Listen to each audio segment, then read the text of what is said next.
que expongo acerca de lo que nosotros hicimos en el año 2005 en la provincia de Río Negro por mandato de una ley que dice que cada 10 años hay que hacer un censo de agricultura bajo riego.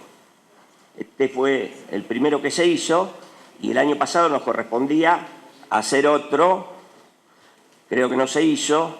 Yo fui secretario de Fruticultura también y había previsto una actualización del censo, pero ya no con un censo, sino con la toma de datos que íbamos teniendo de los productores para después, en el año 2015, tener a todos los productores de alguna manera identificados y reactualizadas sus estructuras productivas y de esta manera poder actualizar el censo. Bueno, eso lo ha hecho por lo último que tenemos de información que el arquitecto Jorge Villar me dijo que él lo tomaba como base para ver, es del año 2005. La actualización que nosotros tenemos, que les voy a pasar, es del anuario de SENASA del año 2014. El 2015 no está hecho.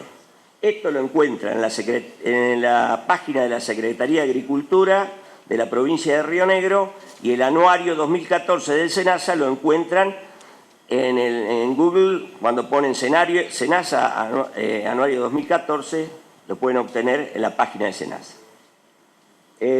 Voy a tratar de ser rápido con esto porque esto es una serie de números que los puede llegar a aburrir, pero quiero llegar a algunos números que nos permita sacar algunas conclusiones. Vamos a partir de la superficie cultivada. Esto es para la provincia de Río Negro, No estoy haciendo Neuquén, que pónganle que es el 15% de esto. Neuquén, con respecto a Río Negro, se comporta más o menos igual y sus estructuras y todo corresponden a un 15%. Después le voy a hablar de una diferenciación. De frutas de pepita hay 39.455 hectáreas, frutales de carozo 3.000, como está ahí, son de frutales hay 45.755 hectáreas y en total general, con las otras áreas cultivadas, del resto de cultivo hay 86.000 hectáreas, en toda la provincia. Y de coníferas, en total de árboles, 8.103.714 árboles, pero eso es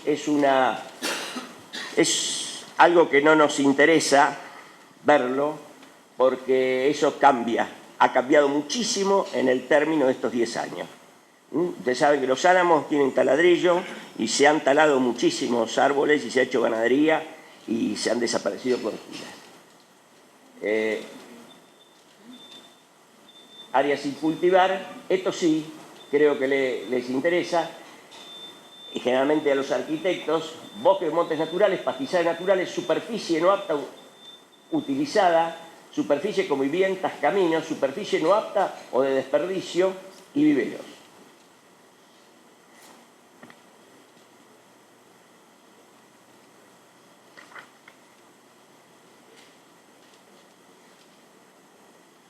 Tenencia de la tierra. En propiedad está el 75% de esa tierra está en propiedad. El 10% en arrendamiento y el otro 15% en contrato, sucesión indivisa, ocupación y otros. Pero el 75% está en propiedad. Organización de la tierra. Cantidad de parcelas productivas, 8.025. ¿Sí? 8.025 chacras. Cantidad de parcelas no productivas, 609. Activos con quit, cantidad de UOP, que son las unidades de producción. O sea, un productor que tiene 3 chacras forma una UOP. Hay 5.309. Había, vamos a hacer tiempo pasado. Y productores con quit hay 3.137. Y sin identificar, 41. Productores de frutales en el año 2005 había 3.178 en la provincia. Después lo vamos a comparar con el SENASA, cuya cifra es de 2.300. Cuando yo era secretario de Fruticultura era de 2.100. Yo creo que estos 2 últimos años activos bajó a 1.000 productores. Entonces eso tiene que ver con la crisis, eso tiene que ver con el abandono de las chacras, con el abandono de las chacras cerca de las poblaciones, con las tomas, con el uso. De 3.000 pasó a 2.100 y de 2.100 a 1000. Más calculamos, esto no está escrito en ningún lado, pero uno por experiencia, por ver los productores activos que hay. Y en la década del 70 había 7000, para que tengan una idea.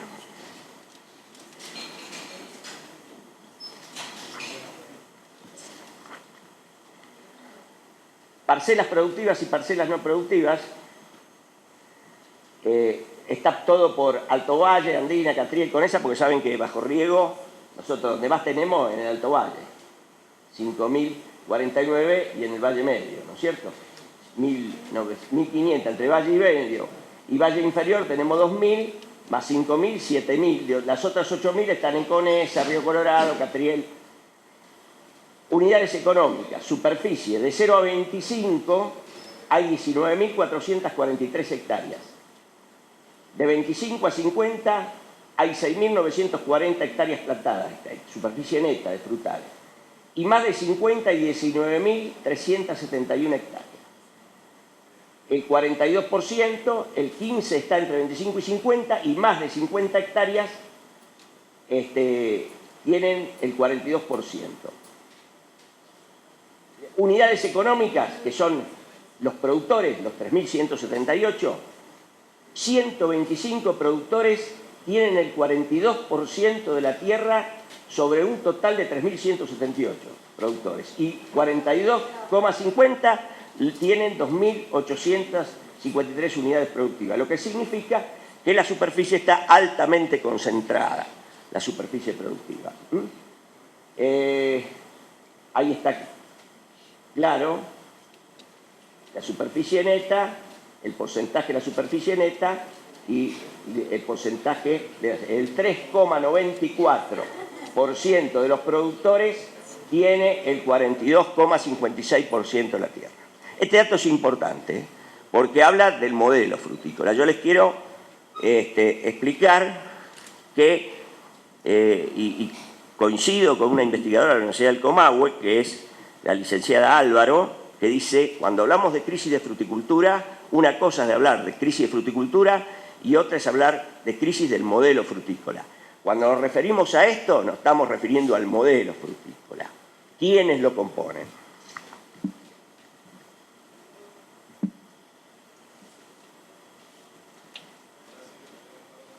Maquinaria y rodado y uso de la tierra. Bueno, acá tienen 6.302 tractores, 2.864 tractoelevadores, pulverizadoras 3.379, en total de herramientas 15.650 maquinarias, 15.655, que era el cálculo del 2007. La mano de obra. Después vamos a ver una leve comparación con mano de obra. No vamos a mirar lo de los jornales, porque cuando hicimos el censo nos complicó bastante los jornales, porque es muy complejo. La misma persona que hace la poda tiene jornales en raleo, tiene jornales en la poda, tiene jornales en la cosecha. Pero sí podemos ver la gente ocupada, el personal. En enero, febrero y marzo, que es la cosecha, hay alrededor de personal transitorio 16.921 personas, más o menos 20.000. De transitorio más, nosotros a eso le tenemos que sumar el personal permanente, que son 14.000. Entonces hablamos de 30.000 personas trabajando en cosecha en el valle. Y creo que acá hay un desvío bastante importante porque nosotros hemos descubierto cuando hacíamos el censo que muchos productores, por el miedo a la FIP y al entonces declaraban menos de lo que tenían. Calculamos que hay más. Pero bueno, esta cifra sirve porque después coincidimos con el afiliado UATRE y nos dimos cuenta que era bastante parecida. Ustedes saben que los cultivos sufren las heladas tardías, son de primavera, y hay métodos para los métodos más utilizados. El que más preserva el medio ambiente es el riego por aspersión, y hay el 6,53% de la superficie, y los métodos pasivos, que es disquear y mantener el suelo negro, que se comporta como un suelo negro, el 57% de la superficie. Bueno, vamos a seguir. Gestión, esto lo pasé a asesoramiento técnico y eso porque eso puede estar totalmente desactualizado y después le voy a explicar con qué. Entonces no tiene sentido que...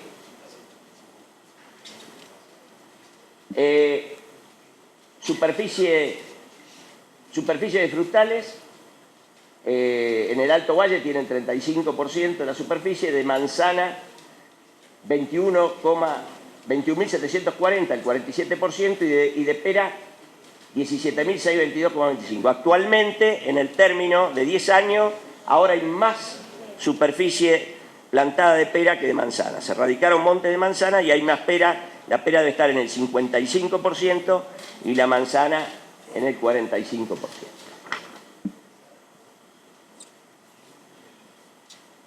¿Cuántas hay en producción entonces en el Alto Valle? De pera, 21.740, 19.000 hectáreas de manzana y 23.000 hectáreas de pera hoy. Hoy. Las que están. Ahora, este año hay un 30 o 40% de los establecimientos que no se trabajaron. ¿Y qué superficie regada tiene el valle? El Alto Valle, 60.000 hectáreas. Pero hay superficies que están diseñadas con el diseño de riego, están bajo dominio de canales, pero no son suelos aptos, todavía no están preparados para eso. Bueno, manzana, membrillo, pera, con eso yo creo que ya tenemos una idea. En realidad son 43.000 hectáreas de frutales. Superficie de frutales cultivadas y porcentaje de los otros cultivados, que es muy poco del resto que hay, y además el otro cambia totalmente. Superficie de frutales cultivadas y porcentaje, avellana, lo que sí aumentó, la almendra, la avellana y el nogal, de los cuales hay 636 hectáreas, ya hay más de 1.000 hectáreas. Es un cultivo, el del nogal y los almendros, que ha crecido terriblemente. Y de uva hay 1.802 hectáreas, el 10% de lo que había en la década del 60, que había 18.000 hectáreas de viñedo. Pero los viñedos esos eran de uva común, para vinos comunes. Ahora yo creo que ahora hay más. Ahora son todos varietales, ¿no? Es el Malbec, el Cabernet Sauvignon, Pinot Gris. Bueno, seguimos. Cultivos industriales, hay muy poco sobre el total de hectáreas, 65,05 hectáreas. Superficie de hortalizas y cultivo, lo tengo. Yo lo puse para que tengan una idea, por ejemplo, de...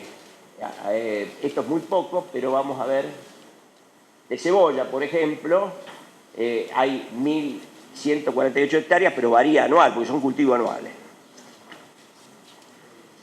Y sigue así el cultivo de hortalizas, maíz por choclo, jugo, maíz de choclo, lechuga, papa, son escasos. Nosotros no proveemos toda la hortaliza que consumimos. Esta es la 40, la 41 sigue, con todo. Fuimos censando todo lo que se hacía, ¿no?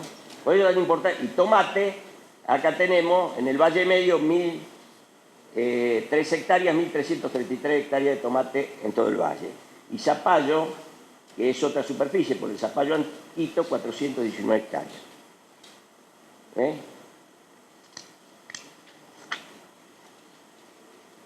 Después tenemos al 51, nos vamos, con los frutales de Caroso.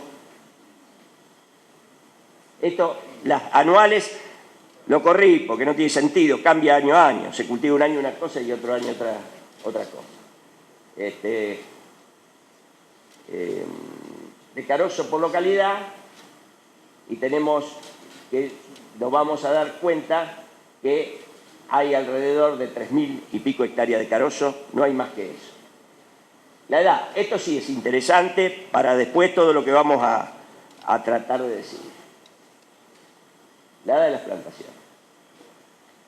Entre 35 y 40, o sea, después, esto es hace hace 10 años. Por lo tanto, si lo actualizamos a hoy, ¿no es cierto?, el total de hectáreas cultivadas entre 25 y 29 hay 5, 8, 12, más de la mitad ya tiene 40 años.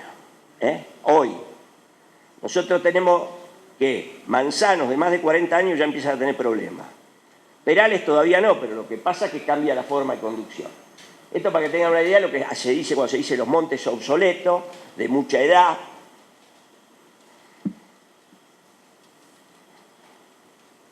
Bueno. Tipos de conducción, y acá tenemos los tipos de conducción. Yo no quiero abundar con esto. Ya ahora, todavía, en edad, si se fijan, yo calculé, hay unas 8.000 hectáreas todavía ahora que ya son monte viejo, pero que están abandonados. Ya prácticamente no tienen. Bueno, dejamos esta parte que fue del año 2005 y lo vamos a comparar con con lo de Senasa, el anuario de Senasa.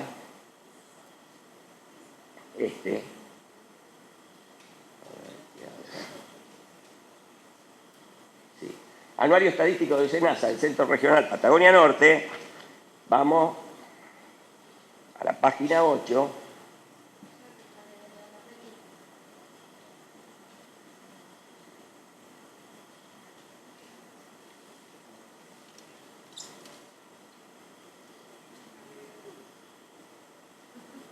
No, está toda la... Bueno, estratificación por superficie, otra vez parecido al resto, no ha cambiado. La superficie es de 0 a 9 hectáreas, de 10 a 19. La mayoría de 100 hay 17.000, y si ponemos de 50 tenemos 2.000, está más o menos igual. Lo dice, la mitad de la superficie productiva son establecimientos de más de 50 hectáreas, que corresponde a, si contamos ahí, 21, 16, 13, 11, 2, 55, los 130 productores que nosotros tenemos. Ese modelo se sigue manteniendo.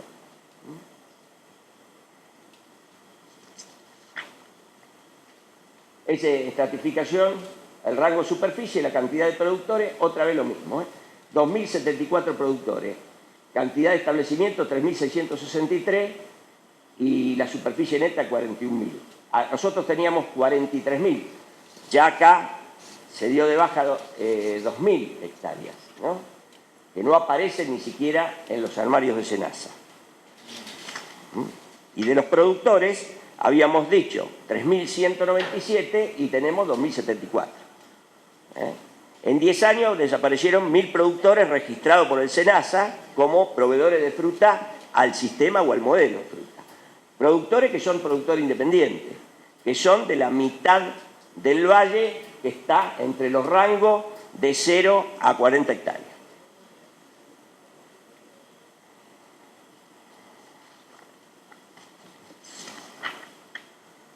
No los quiero aburrir con esto. Esto es superficie declarada de Pepita Caroso. Esta es la superficie de Pepita Caroso. Pepita, 45.060 hectáreas. La otra teníamos 47.000.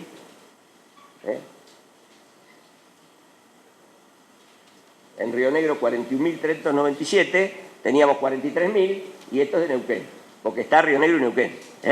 Acá está Río Negro, en Senasa está Río Negro y Neuquén.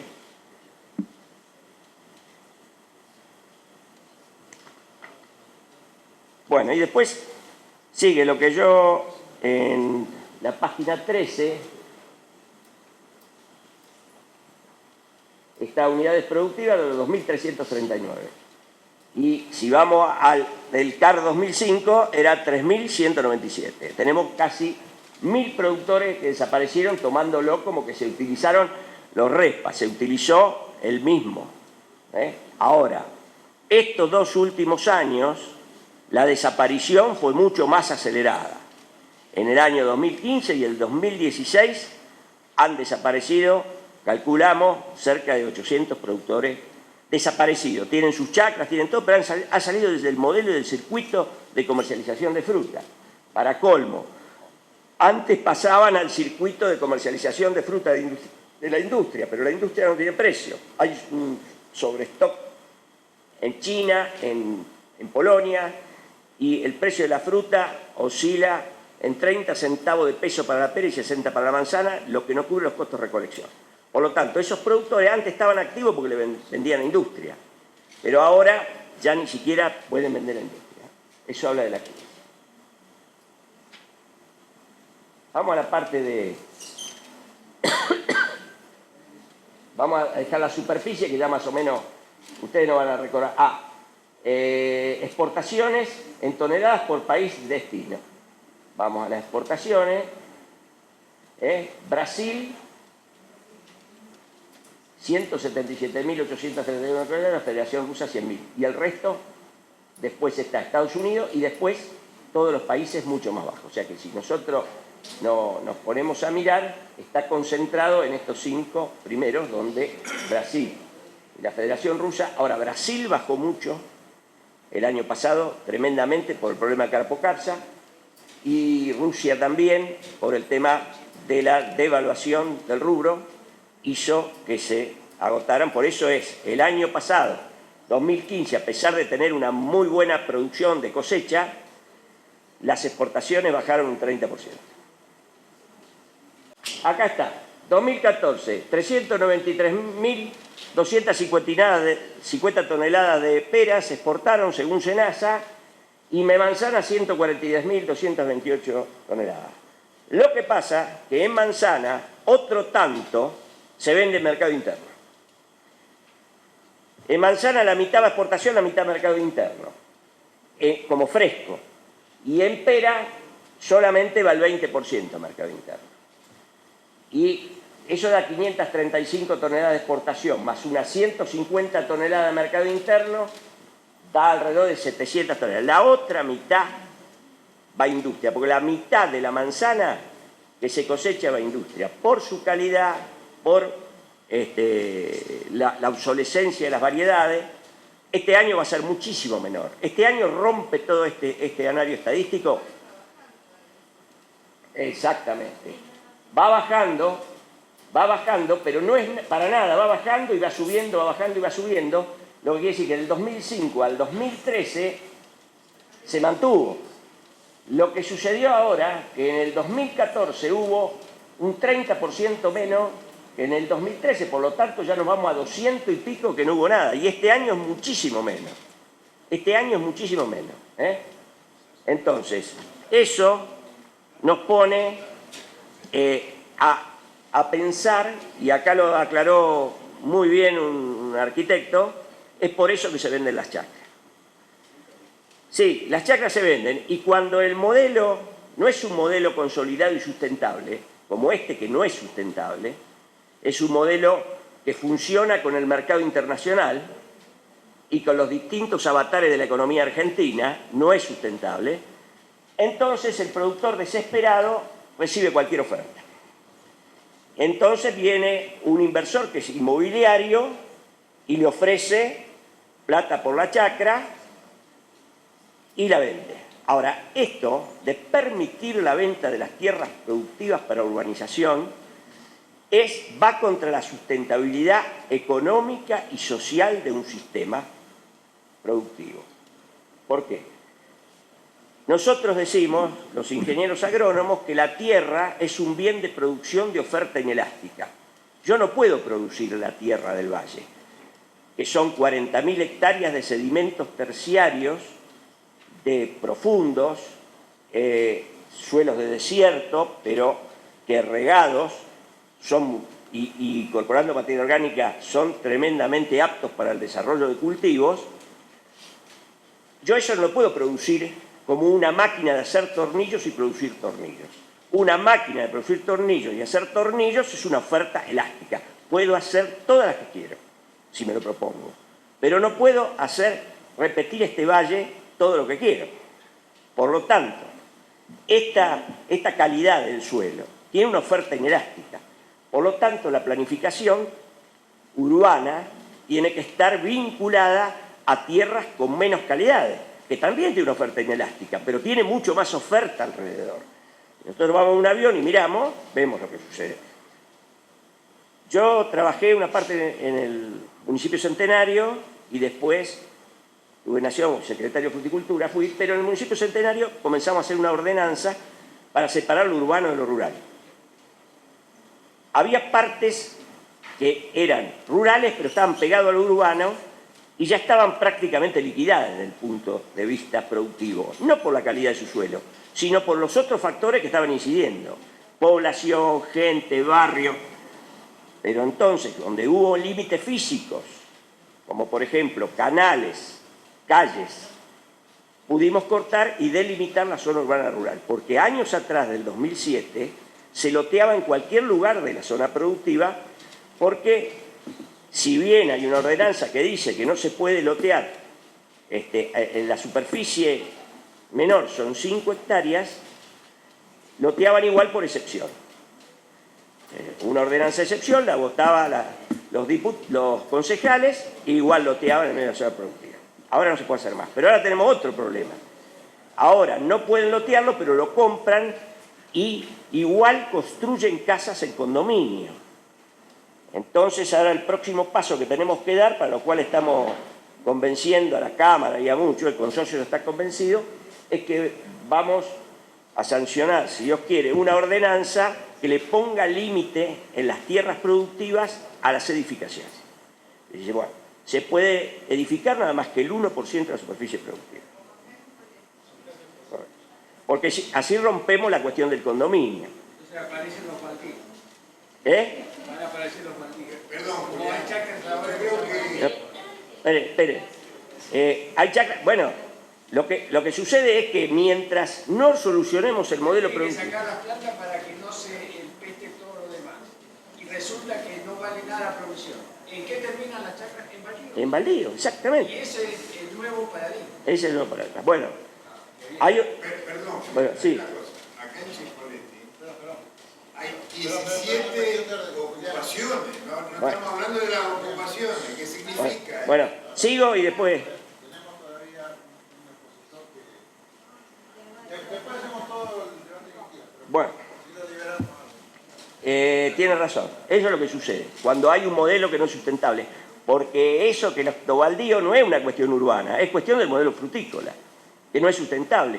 Vaya a Ferrara, vaya al sur de Italia, está las casas, las calles y las plantaciones sustentables.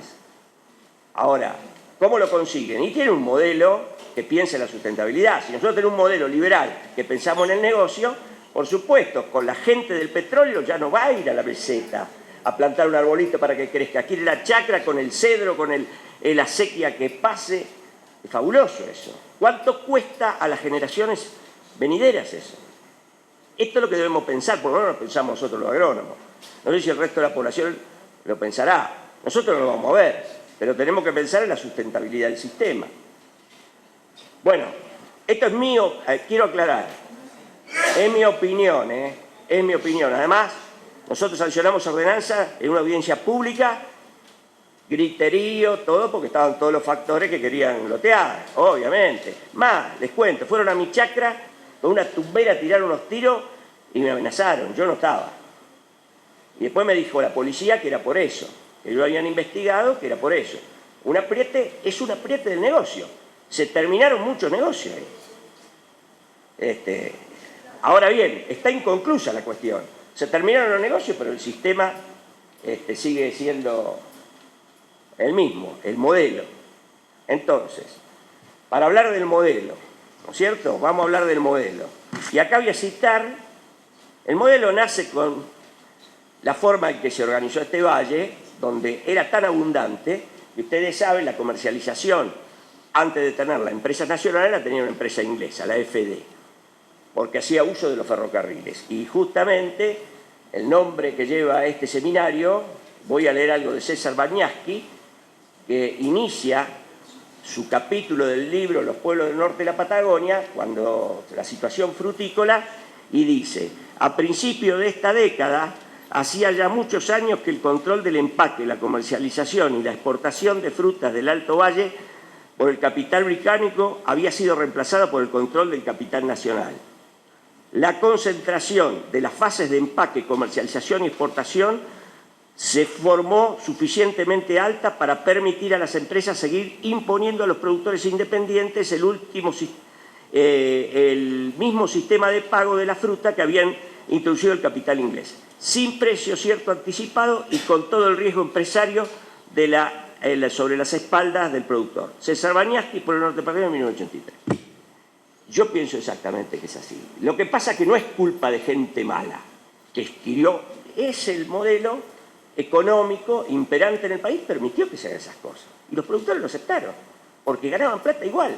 El asunto que fueron quedando los productores independientes, se fue produciendo la concentración esa que ustedes vieron, los productores independientes fueron perdiendo poder negociador.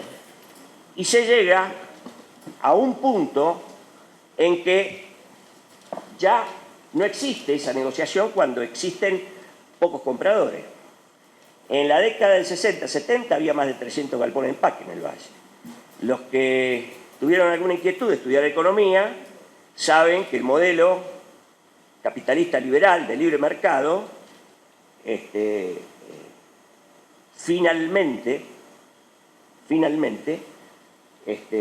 al principio, cuando hay varios actores, como productores y 300 empaques, había oferta y demanda, y la oferta y la demanda se parecía más al modelo teórico capitalista, que dice, cuando aumenta la oferta, baja el precio, cuando aumenta la demanda, sube el precio, que ese es el modelo teórico. Ahora, a medida que se fue concentrando y habiendo pocos compradores, el modelo teórico desapareció porque empezó el acuerdo. Pero, sin embargo, la fruticultura tuvo desde el año 65 al año 70 una época de oro donde eso no se notaba. Y yo después voy a poner el último, desde el año 80, que ya había empezado la fruticultura, el modelo a resquebrajarse, el año 83, 84, 85, 86, cuánto valían la fruta y cuánto valían las cosas. Esto fue sucediendo y hasta que llegamos a esta altura, donde los productores independientes no propusieron para ellos un modelo adecuado. Siguieron insistiendo en que el modelo era que los empacadores no le pagaban la fruta lo que correspondía. Pero eso en una situación de libre mercado, es una situación lógica que suceda. Cualquiera, cuando tiene un negocio, paga lo menos posible para hacer más sustentable su negocio. Si no hay participación del Estado apartando los que pierden y capitalizándolo para que puedan ser pesos equivalentes, esto iba a suceder. Esto se venía, que era así. ¿Y se venía por qué? Porque yo cuando fui secretario de Fruticultura, el discurso imperante era: tenemos un dólar pisado, tenemos retenciones, no nos pagan los reembolsos de las exportaciones y los sueldos son exageradamente altos. Las cuatro cosas se dieron vuelta. Ya hay un cambio por lo menos del 60% en la devaluación, 5% de retenciones, 8% de los reembolsos, todo a favor, y los trabajadores pactaron el 28% de aumento, y si ustedes ven televisión, la inflación proyectada por las consultoras privadas es del 40%. Por lo tanto, no podemos hablar que estamos en situaciones favorables. Sin embargo, hoy los productores tiran la fruta en la calle. Hay tal desorganización en el sistema, tal desorganizado y resquebrajado, que se está arrastrando a las propias empresas en ese sistema. Eso sumado a lo que ha generado esto, que es la baja de los precios de los commodities agropecuarios y de la fruta.